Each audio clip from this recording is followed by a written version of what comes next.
Today we are talking about the moon.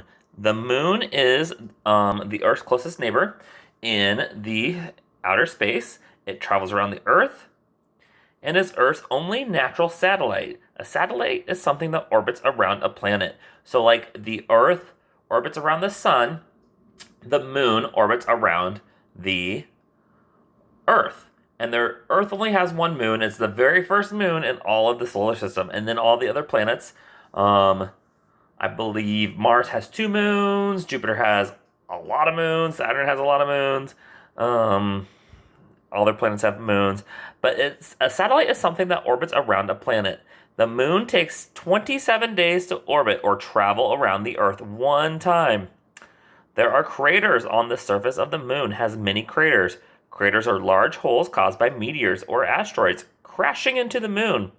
Some craters on the moon were more than 50 miles wide, but many are very small. The craters can still be seen years after they were made because there is no weather on the moon.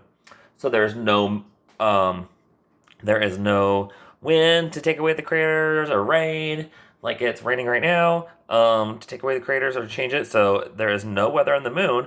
So which means that when stuff is on happens to the moon, it stays on the moon. Moon phases. The moon can look different each time we look at it. Big and full, or only just a thin sliver. That is because we can only see part of the moon lit by the sunlight. These changes are called the phases of the moon. So we have a full moon, a new moon, a quarter moon, a other quarter moon, and then you have a waning crescent and waxing crescent, and all different phases. First man on the moon on July 20th, 1969, astronaut Neil Armstrong became the first person to set foot on the moon. Did you know people weigh much less on the moon than they do on Earth? For example, if you weigh 50 pounds on Earth, you would weigh about 8 pounds on the moon.